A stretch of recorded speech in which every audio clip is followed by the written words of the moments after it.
Buenos días, feliz sábado. ¿Cómo están esta mañana? Amén, gracias a Dios. Vamos a tomar el tema, continuando con nuestro tema de este fin de semana, la batalla por la mente esta mañana, pero como hemos hablado anoche, hemos enfocado en el plan que tiene Dios para la educación verdadera. Vamos a tomar el tema de la batalla por la mente. Es parte muy importante de este plan de la verdadera educación. Vamos a empezar con una oración. Oremos. Señor, pedimos de tu ayuda esta mañana. Estamos muy agradecidos por esta oportunidad que tenemos de reunir para estudiar y aprender más sobre el plan que usted tiene para nosotros. Y Señor, queremos pedir el Espíritu Santo que abra nuestras mentes, que nos enseñe, que podemos entender y no solamente entender, pero aplicar también lo que estamos aprendiendo. Ayúdanos, Señor, en ese momento y quiero pedir un mensaje de ti y de tus palabras. Pido en el nombre de Jesús. Amén. Amén. Anoche hablamos sobre los principios de la educación verdadera y hoy vamos a considerar de manera más detallada una de las partes importantes de la verdadera educación es la habilidad de pensar. Estamos nosotros en una batalla, un gran conflicto y el campo de la batalla es nuestra mente. Por eso nos dice en el libro La Educación que cada ser humano creado en la imagen de Dios está dotado de una facultad semejante a la del Creador. ¿Cuál facultad es este? La individualidad, la facultad de pensar y hacer. Ahora, se nos dice aquí que cuando Dios creó al hombre a su imagen y semejanza, parte de esta imagen es la habilidad de pensar y de hacer. Es decir, de tomar decisiones, de actuar y saber por qué has tomado la decisión. Pero tenemos un enemigo. Satanás odia la imagen de Dios. Y ha sido su propósito durante los últimos 6,000 años destruir la imagen de Dios en el hombre. Entonces, si la capacidad de pensar, de tomar decisiones, es parte de la imagen de Dios, entonces debe ser un enfoque de Satanás de destruir esta habilidad, de atacarlo. Y podemos ver en la sociedad hoy en día problemas con pensar. Un estudio encontró que más del 80% de los empleadores dijeron que los recién graduados eran deficientes en pensamiento crítico. Más del 80%, es muchos. Y también otro estudio encontró que menos de 1% de los graduados de la escuela secundaria, de high school, tiene la habilidad de pensar críticamente de manera excelente. Menos de 1%. Tenemos un problema grande. Pero ¿qué dice Dios? Es parte de la imagen de Dios pensar y actuar. Dice también la pureza moral depende de pensar y obrar de la manera de vida. ¿Queremos la pureza moral? Amén. Entonces, requiere que nosotros podamos pensar. También dice que los jóvenes deben ser adiestrados para ser pensadores.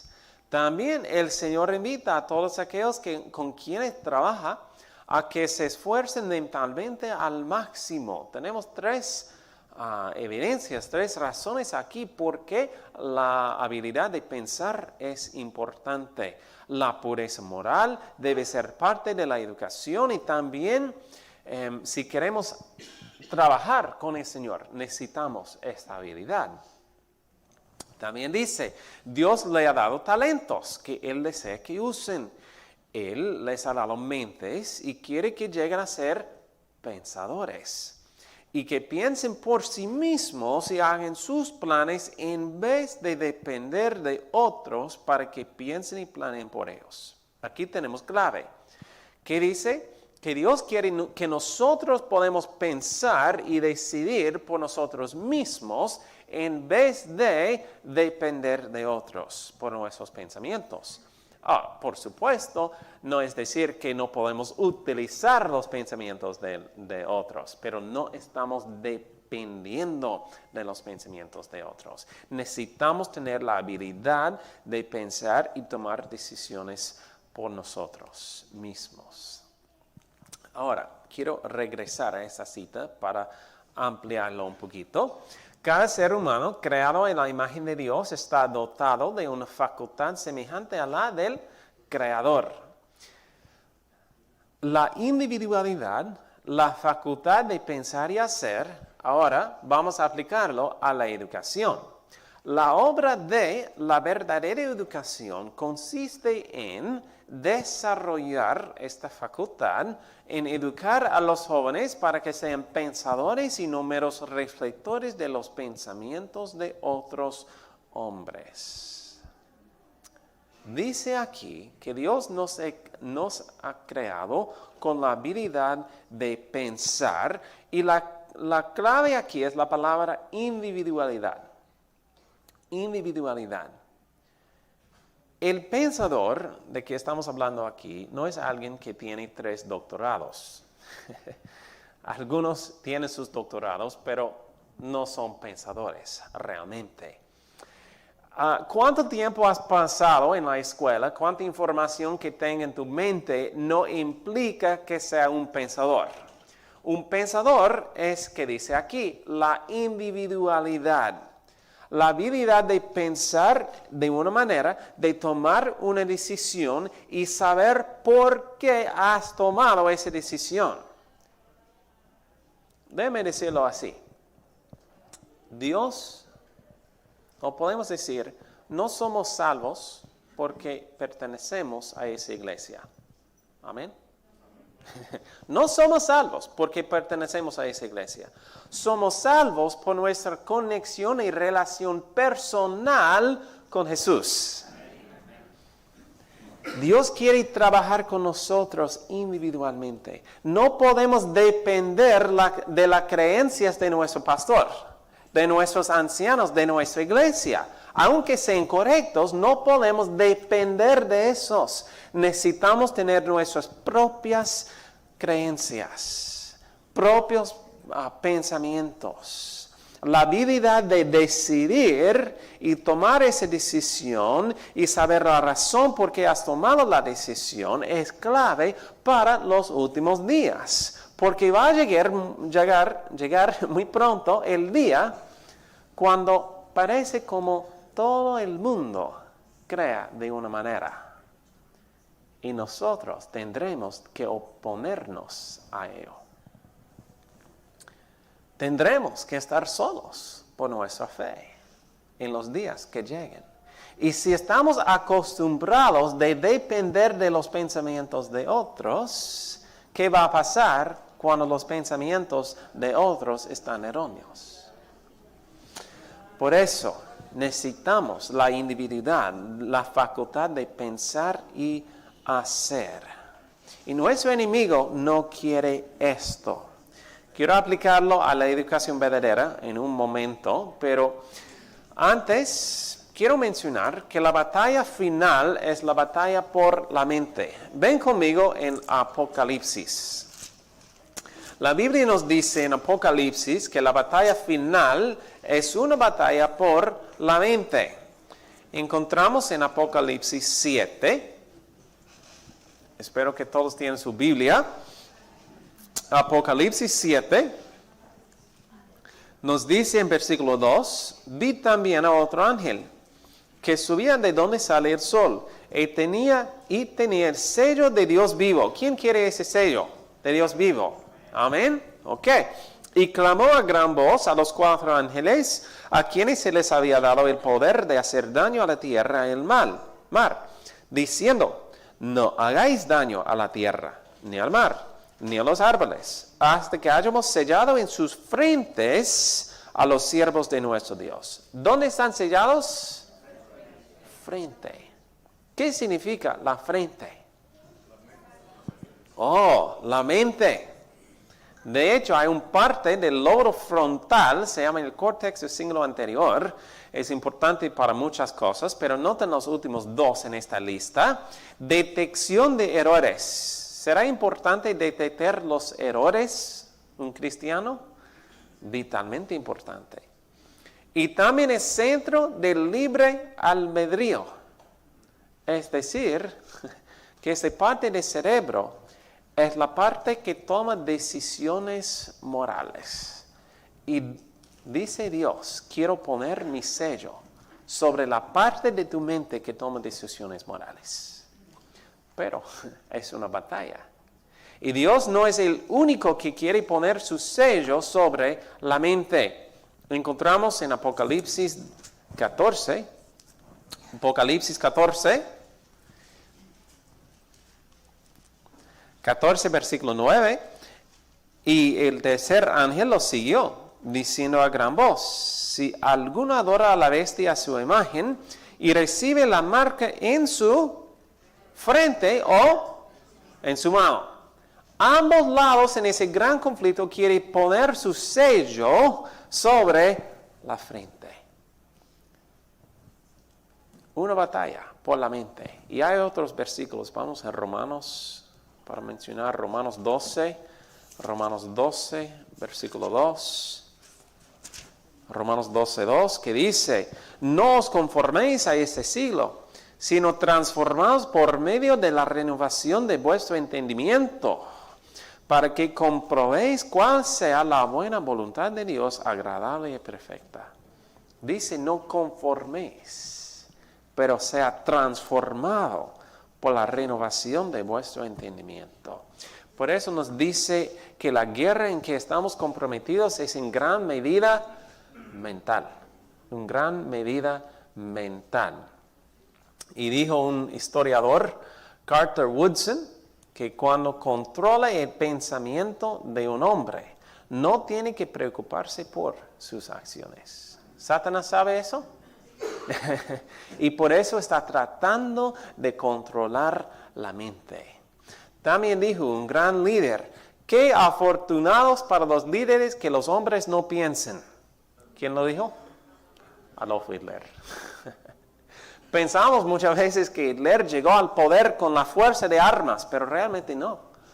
Fue elegido Hitler por la mayoría de los votos, incluso los votos de los adventistas del séptimo día.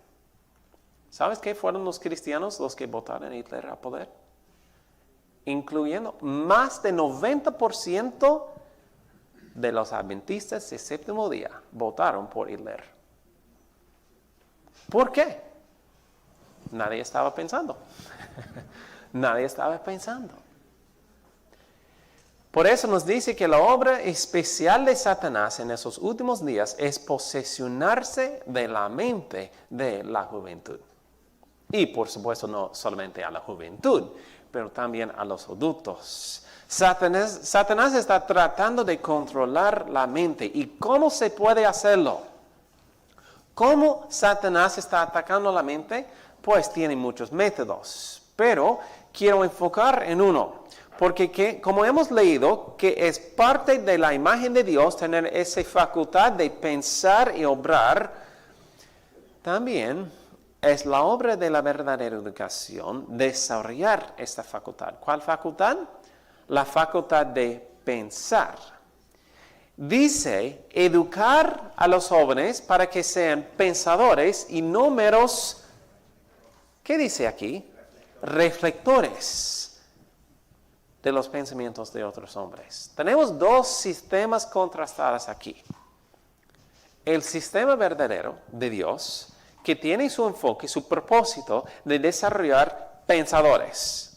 Pero también tenemos el sistema falso, de la falsa educación, que tiene propósito de desarrollar reflectores. Pensadores, reflectores. Dos sistemas, dos propósitos. Y como educador, cuando yo leí esta cita, fue el momento en que dije, tiene sentido. Al pensar en los sistemas convencionales de educación en los que me estaba formando como profesor para trabajar, me di cuenta de cuánto tiempo se dedica a enseñar a los reflectores y no a los pensadores. ¿Cómo? Muchas maneras. Pero pensamos en algo. Año tras año, damos a los niños libros de texto. ¿Y cuáles son esos libros de texto? Libros de texto que alguien ha pensado, alguien ha elaborado, alguien ha escrito y damos a los niños esos libros de texto y ¿qué decimos a los niños? Memorizarlo. No estamos educando pensadores, estamos educando reflectores de los pensamientos de otros hombres. El sistema como vemos hoy en día no tiene el propósito de desarrollar pensadores. Ahora, quiero hablar esta mañana sobre varios de los métodos que son parte del sistema educativo hoy en día y he llamado 10 tácticas que destruyen el pensamiento. 10 tácticas que destruyen el pensamiento. Quiero hablar sobre los métodos muy prácticos que están afectando la habilidad de los niños de pensar. Y voy a tomar el uno que hemos hablado ayer de la importancia de la actividad física. La falta de actividad física se afecta las habilidades de los niños de pensar. Las investigaciones científicas demuestran que el ejercicio y la actividad física afectan a las áreas del cerebro responsables para tomar decisiones. ¿Y qué decimos a los niños en la escuela normalmente? Siéntate, no muévete tanto. No tienen mucho tiempo para el ejercicio. Pero la investigación nos dice que para el niño pequeño la actividad física es en realidad más importante que el tiempo dedicado al estudio. Por unos ejemplos, el cerebelo, parte del cerebro que es conectado con niveles superiores frontales en el cerebro, también afecta la capacidad para realizar actividades repetitivas automáticamente como escritura a mano, habilidades cognitivas, lenguaje, interacción social, música y atención. ¿Cuántos han usado su cerebelo esta mañana? Ya. Oh, solo un pocos. Qué triste. Es una parte esencial del cerebro. ¿Cómo podemos desarrollar esa parte del cerebro? El ejercicio físico es necesario para desarrollarlo. Entonces, cuando decimos a los niños, siéntate, no te mueves tanto, estamos previniendo al cerebro de desarrollar. También parte del cerebro que llama el hipocampo, que afecta la memoria, la navegación espacial, comportamiento y emoción. Se ayuda a desarrollar esta parte del cerebro con ejercicio físico. También el cuerpo caloso, cuál es la conexión entre hemisferios cerebrales, la cognición, habilidades motoras, información sensorial y mucho más. Otra vez, el ejercicio físico ayuda a esa parte del cerebro. Y entonces, hay mucho estudio que ha mostrado que los niños necesitan tiempo con ejercicio. ¿Cuáles tipos de ejercicio? ¿Sabes qué? Cuando las mamás tienen su bebé en la mecedora, están, ¿cómo se dice? Meciando a los niños. Se ayuda a desarrollar el cerebro. Gateando. Los niños, de hecho, ayuda a desarrollar la mente, gatear. Pero ¿cuánto tiempo estamos normalmente apresurando a los niños de caminar más y más temprana? Pero realmente es excelente para ellos de gatear. girando, colocarse boca abajo y todas las cosas que a los niños les gustan hacer, se ayuda a desarrollar su cerebro. Los niños que dedican al menos 1 hora diaria de actividad física intensiva muestran un mejor funcionamiento cognitivo. Al menos 1 hora. Pero hay otros estudios que dicen que los niños deben pasar al menos 3 horas cada día afuera haciendo ejercicio y recibiendo la luz de afuera para la salud de los ojos.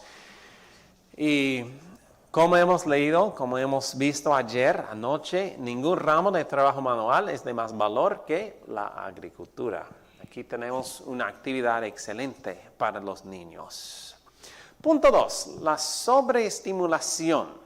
Sobreestimulación. ¿Cuál es la sobreestimulación? Es cuando abrumamos a la vida del niño con tantas cosas para hacer. Y puede tomar varias formas. Demasiados juguetes.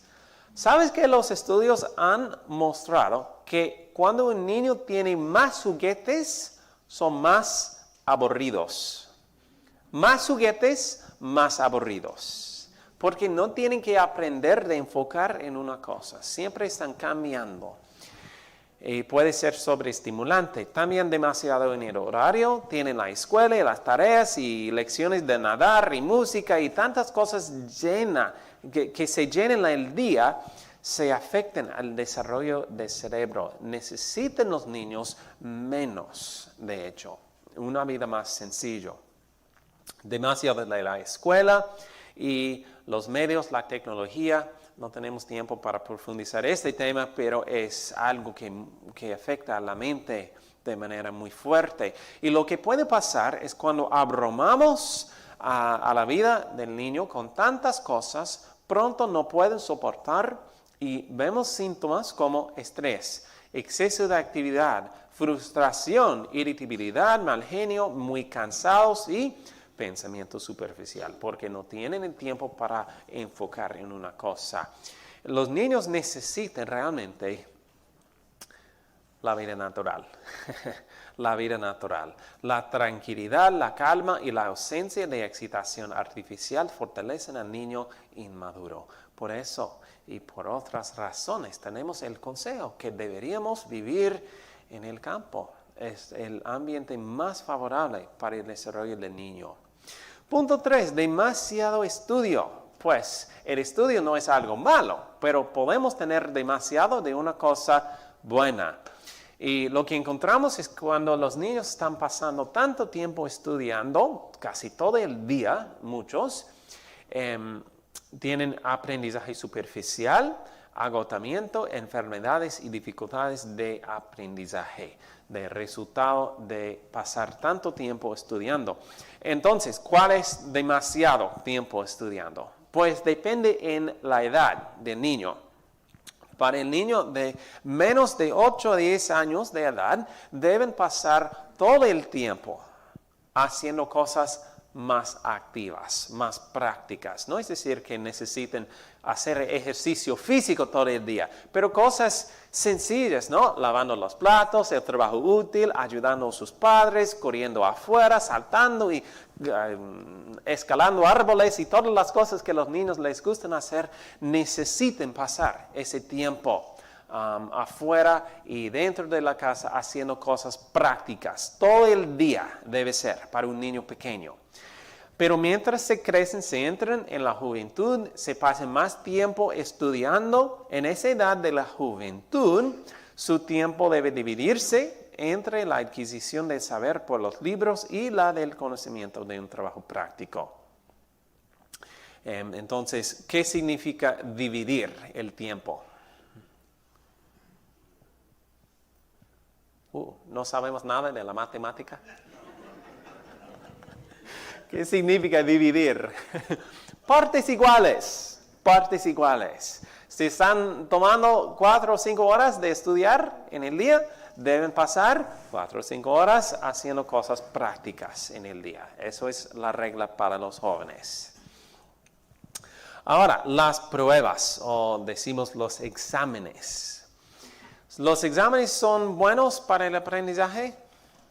Bueno, de hecho, muchas veces no es una norma de medida por el aprendizaje. Las pruebas son una forma muy directa e inefectiva de comprender el aprendizaje. Recuerdo un libro, se llama El primer grado toma su primer examen. Y una historia, algo interesante, sobre un grupo de estudiantes de primer grado que estaban tomando su primer examen. Y recuerdo una de las preguntas en ese examen fue ¿cómo o qué comen los conejos? ¿Qué comen los conejos? Dice la pregunta en ese examen. Y bueno, habían algunas respuestas. Uno era la lechuga y otros obviamente erróneas, ¿no? Entonces era una pregunta muy fácil de responder. Por supuesto, los conejos comen la lechuga. Pero había un niño quien dijo, eso no es correcto. Yo tengo un conejo y él come zanahorias. Entonces, ¿cuál era la respuesta correcta? ¿Zanahorias o lechuga? Ambos. Entonces el examen no era una forma de medir su aprendizaje. Y hay una historia, un parábola que les ilustra este punto muy bien. Para una selección justa todos deben realizar el mismo examen. Suba ese árbol. ¿Quién va a tener éxito? El mono, ok. ¿Quién va a fracasar? El elefante, el pez. No. Dice la historia que érase una vez que los animales decidieron que debían hacer algo para satisfacer las exigencias del nuevo mundo. Así que organizaron una escuela y adoptaron un currículo con 4 materias: correr, nadar, volar y escalar. Todos los animales querían sacar buenas notas, así que se esforzaron mucho. El pato era excelente en nadar y volar, de hecho mejor que su maestro, pero estaba por detrás de sus compañeros en correr y escalar. Así que tuvo que quedarse después de la escuela para practicar esas 2 materias. Pronto sus pies palmeados se desgastaron tanto por correr que solo era mediocre en nadar. Pobrecito. Al principio del año, la ardilla era la primera de su clase en escalar y correr, y era la segunda después del pato en volar. Pero desarrolló graves problemas en la clase de volar. Era muy frustrado porque su profesor le hizo empezar desde el suelo hacia arriba del árbol. Y la ardilla dijo, eso no es como volar. Debo escalar el árbol y saltar y volar al suelo. Siempre en argumentos con su profesor para empeorar aún más las cosas. Debido a que la ardilla se retorcía y hablaba constantemente con sus compañeros en clase, tenía dificultades para prestar atención, se le diagnosticó un trastorno de aprendizaje. La ardilla acabó recibiendo clases de recuperación y tuvo que ser medicada para poder seguir con su trabajo en la escuela. El conejo comenzó en la cima de la clase en la carrera, pero tuvo un ataque de nervios a causa de tanto trabajo de recuperación en nadar. El zorro tenía un talento innato en la clase de correr y sacaba buenas notas en escalar y nadar, pero volar, pues se frustró tanto al no poder sacar buenas notas en volar que empezó a atacar a sus compañeros. Incluso intentó comerse al pato una vez. Su comportamiento fue tan perturbador que fue expulsado de la escuela. Se juntó con una banda de delincuentes y finalmente acabó en un centro para animales delincuentes. El elefante, mientras tanto, desarrolló una baja autoestima porque no podía hacer bien ninguna de las tareas. Cuando se hundió en la depresión clínica, su terapeuta le convenció para que probase en otra escuela, que se centra en materias como el levantamiento y el transporte. Pues el elefante se sintió decepcionado porque las carreras de levantamiento y transporte no eran tan prestigiosas como las de vuelo y natación y la carrera, pero aunque siempre se sintió inferior, consiguió ganarse la vida decentemente y mantener a su familia. Y hubo un grupo de animales que fueron un problema para el sistema escolar. Los perritos de la pradera. Y estos se quedaron fuera de la escuela y lucharon contra el impuesto porque la administración no quiso añadir la excavación y las madrigueras al currículo. Encargaron a sus hijos a un tejón y más tarde se unieron con las marmotas para fundar unas escuelas en sus hogares muy exitosas. Pues nos reímos a la historia divertida, pero ¿puede ver el significado? ¿Cada animal es diferente? Sí. ¿Por qué?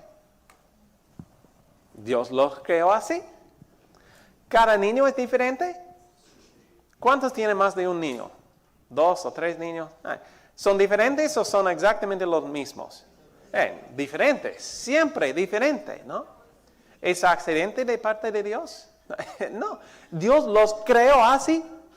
¿Por qué? Porque Dios tiene un propósito específico para cada estudiante, para cada niño, de tomar un parte en la obra de Dios. Y por eso necesitamos una educación individualizada. Y los exámenes se tratan de todos piensen y aprenden de la misma manera. Es dicho, tendría más fe en las pruebas estandarizadas si conociera a algún niño estándar. Pero no es así. Dios no creó así. El modelo de la educación como una fábrica. Me gusta este paralelo. Una fábrica. Ignoras las diferencias individuales en las capacidades mentales y la rapidez de aprendizaje y los estilos de aprendizaje. Se presiona a los niños para que cumplan con las mismas normas medidas por las pruebas estandarizadas. Y estos exámenes indican que aquellos que no pueden mantenerse al día con ese sistema, a menudo se consideran como vasos defectuosos y están etiquetados con problemas de aprendizaje o TDAH. ¿Hemos visto? Es normal en el sistema hoy en día, pero eso no es el sistema de Dios. En esas circunstancias, los niños descubren muy rápidamente que se trata de aprobar exámenes en lugar de un aprendizaje significativo de lo que se trata la escuela. ¿Cuántos han experimentado eso? Al estudiar muy fuerte en la noche, tomar el examen la próxima mañana y 1 hora después olvidamos lo que hemos escrito en ese examen porque hay que tomar el próximo examen. Estamos enseñando a los niños que el propósito de la escuela es exámenes en lugar de aprender. Y ahora, punto 5, mala salud y nutrición. No tenemos tiempo para hablar mucho sobre este tema, pero la ciencia nos dice que la buena comida es muy importante para el buen pensamiento, especialmente para los niños, mientras están desarrollando sus cerebros. La ciencia nos dice que el azúcar y muchos de los aditivos artificiales se dañan el desarrollo del cerebro. Dios nos ha dado un plan para nuestra salud. Amén. Una reforma pro salud. Un plan que es sencillo. ¿Cuáles comidas son parte de ese plan? Frutas, vegetales, granos, legumbres, semillas, cosas sencillas, ¿no? Y eso nos dice la ciencia es mejor para la salud y el desarrollo de la mente del niño. Punto 6, la segregación por edad. ¿Ustedes han notado la tendencia de la sociedad hoy? Que los niños pasen la mayoría de su tiempo con otros niños de la misma edad. En la escuela están pasando casi todo su tiempo con niños de la misma edad, más o menos. Y en sus deportes, su recreación e incluso hoy en día en la iglesia. Están pasando casi todo su tiempo con otros niños. No están pasando mucho tiempo con adultos. Y de hecho, esta idea que tenemos hoy en día es algo nuevo. Algo nuevo. La colocación de niños en clases separadas con otras de la misma edad es un fenómeno bastante reciente. La segregación por edad no se produjo con toda su fuerza hasta que el advenimiento de las leyes de educación obligatoria trajo una gran afluencia de niños al sistema escolar público. Por 5.900 años, los niños aprendieron en la familia o aprenden de sus tíos, sus abuelos, aprenden quizás en una escuela con muchas edades, una mezcla de edades, pero ahora en los sistemas, porque hay millones de niños, hay que organizarlos de una manera. Y están organizados por su edad. Pero el problema es que nunca en la historia, hasta el siglo XX, que los jóvenes se han separado en gran medida de las actividades productivas en curso de la sociedad. Estamos separando a los niños de los adultos. ¿Y qué significa vivir en la vida real? Pero los niños necesitan pasar tiempo con los adultos para aprender cómo ser adulto. También la ciencia nos explica que los niños realmente aprenden y desarrollan su cerebro en un ambiente con una variedad de edades. Los niños se desarrollan principalmente al intentar trabajos y actividades que solo pueden realizar en colaboración con una persona más competente. Y también el desarrollo social depende en pasar tiempo con adultos. Pero ¿qué dicen siempre la gente? Porque los niños deben pasar tiempo con otros niños de la misma edad. ¿Cuál es la razón normalmente? Socializar. Dice la gente que los niños deben pasar tiempo con otros niños de la misma edad por sus habilidades de socializar, de socialización. Pero ha mostrado la ciencia que eso es mito. No tiene ningún base en la ciencia. De hecho, dijo Dr. Larry Shires, los resultados parecen mostrar que el desarrollo social de un niño depende más del contacto, ¿qué dice? Adulto, y menos del contacto con otros niños como se pensaba anteriormente. Creo que es el plan de Satanás, separar los niños de sus padres y poner ellos en un ambiente con sus compañeros, donde todos piensen y hagan lo mismo. Pero Dios quiere que ellos estén con sus padres. La familia es el entorno original de la educación. Amén. Es el plan original. Estaba hablando con un amigo. Y estábamos diciendo que es nuestro propósito de ayudar a los niños de ser un día un adulto, de tomar su posición en la sociedad y actuar como adulto. Y mi amigo me dijo, mira, los niños no aprenden cómo ser adulto de otros niños. Aprenden cómo ser adulto de pasar tiempo con adultos. Hay que pasar ese tiempo aprendiendo cómo la vida o de la vida real para prepararlos para la vida real.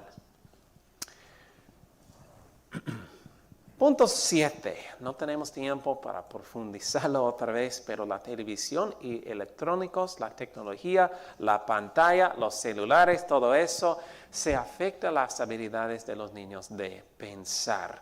Muchas veces hablamos del mal contenido que vemos en la pantalla, pero realmente lo que muestra la ciencia es que solo la pantalla, incluso viendo las cosas buenas en la pantalla, educativas incluso, ese se daña el desarrollo de los niños. También son muy adictivos. Déjenme leer una cita de un doctor, es especialista en adicciones, doctor Nicholas Cardass. Él dijo: he trabajado con cientos de adictos a la heroína y adictos a la metanfetamina de cristal, y lo que puedo decir es que es más fácil de tratar a un adicto a la heroína que un verdadero adicto a la pantalla. ¿Cuántos padres están dando a su hijo heroína? ¿Alguien? No. Por supuesto no. Pero tenemos algo aún más adictivo. La mayoría de los científicos recomiendan que los niños no se utilicen la tecnología, la pantalla, los celulares antes de los 8 años, al menos. Algunos dicen 12 años. Es muy peligroso. Punto 8. La falta de entrenamiento práctico. Necesitan los niños, los jóvenes, entrenamiento práctico, trabajo práctico para ayudarlos de pensar. Dice que la educación que se basa mayormente en los libros induce a pensar superficialmente. El trabajo práctico estimula la observación minuciosa y la independencia de pensamiento. Necesitan los niños, los jóvenes, el trabajo práctico. Punto 9. La falta de enseñanza para pensar. La falta de enseñanza para pensar. A veces hay que animar a los niños de pensar. Y una manera excelente de hacer eso es cuando los niños se hacen una pregunta. ¿Los niños les gustan hacer preguntas? Normalmente empieza con ¿por qué? ¿Y por qué? ¿Y por qué? ¿Y por qué? ¿Y por qué? ¿Y por qué? ¿Y por qué? ¿Y por qué? ¿Cómo se puede responder? ¿Por qué piensas tú? Es algo que empieza una conversación y se enseña a ellos de pensar un poquito. Es algo sencillo. Pero también hay que permitir que los niños resuelvan las cosas, que los niños aprenden explorando y permítanles cometer errores menores en las cosas prácticas cotidianas. Esos errores pequeños, cuando se rompen algo y hay que arreglarlo, cosas sencillas, eso se enseña a los niños de pensar y razonar de causa al efecto. Y se ayuda a muchos a ellos de pensar. Punto 10 es lo más importante de todo. Se causa muchos daños, se afecta porque los niños están saliendo de la iglesia. Y vamos a tomar este tema esta tarde. Ustedes pueden venir para saber cuál es. Quiero terminar con recordándonos sobre esta batalla. Hemos visto que es la obra de la educación verdadera, que desarrollar la habilidad de pensar. Y la obra de la educación falsa es desarrollar reflectores. Tenemos dos sistemas educativos. Tenemos un gran conflicto. Y la triste realidad es que cuando consideramos el sistema educativo hoy en día, vemos no solo una fracasa en la formación de pensadores, pero también, sino en realidad, fue diseñado para hacer lo contrario cuando vemos al sistema escolar hoy en día. Para entrenar a los estudiantes para meramente reflejar y hacer que todos los demás están haciendo. Déjenme leer dos citas aquí, no tenemos tiempo para leer todo. Dice aquí, William Torrey Harris, en su Filosofía de la Educación, 1906. William Torrey Harris estableció el primer jardín de infancia público en los Estados Unidos.